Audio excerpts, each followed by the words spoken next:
Hi, this is Brian David Marshall. I snuck away from the tournament center for a couple minutes to take a look at the 200-person PTQ that's going on here at Pro Tour San Diego.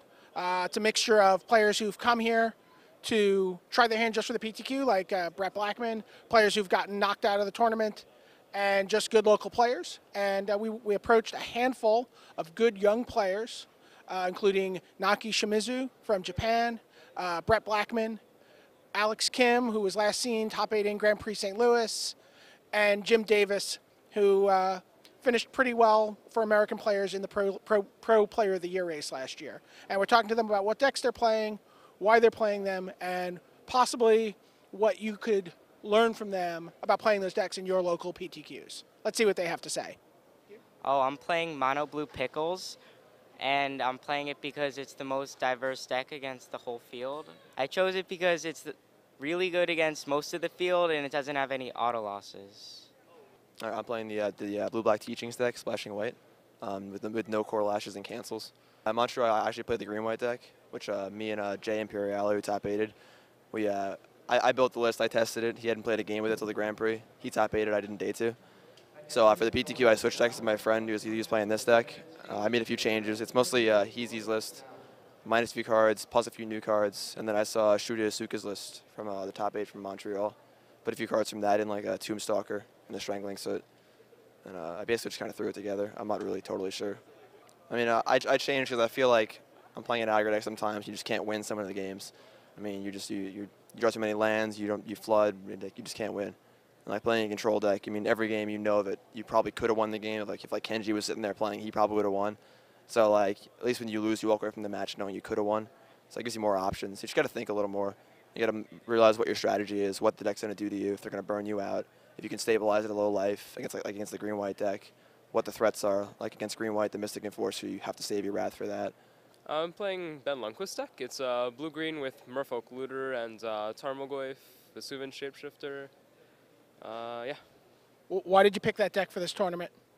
Well, Antonino De Rosa and Ben Lundquist both played it in a GP, and they both made top 16 and pulled very good results with it. And it seems like Tarmogoyf is like one of the best cards by far in the format. It's the next Umezawa's Jit, so it seems like it would be right to play a deck that fully abuses that card. So if you were, now, you're an excellent player. What advice would you give to other people playing in PTQs with this deck? A lot of people are going to pick it up. What do you think they need to know about a secret they need to know about playing this deck? Well, it depends on like what deck you're playing against. A lot of decks, you basically just have to set up a proactive approach, like get to where you can get the board. Like for example, if you're playing in Sliver Pair, you can get the board to where you have a proactive like board position. And once you have that, when you board in against them, you board in cancels and Mystic Snakes. And it seems like once you have that, you just can sit on the board position until they do something. Like there's no reason to like tap out and play Call of the Herd, and overextend when you already have, sufficient amount of board position. That's the main thing. Also, play Literal Core. He's very good. Waffle Tapper's Sliver deck was a pair. I borrowed a deck from him. It's actually his deck. Yeah. And why? Yeah. I expect there will be a lot of green for white beat on decks. So I heard Waffle Tapper's deck is good against them. So I choose that deck.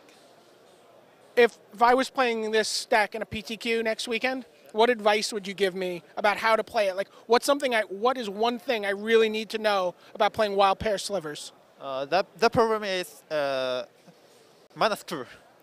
Yeah, it has a lot of heavy cost cards, expensive cards. So I think you will take a lot of mulligans. So there will be improvement. There should be improvement. So you think the mana needs to be fixed on the deck? What would you change about the deck? I never play Wizard's Factory. Actually,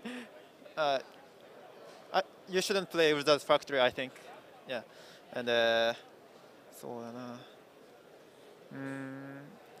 20 3 runs are better, I think. All right, there you have it. Blue-green shifter, mono-black, black-blue teachings, wild pair slivers.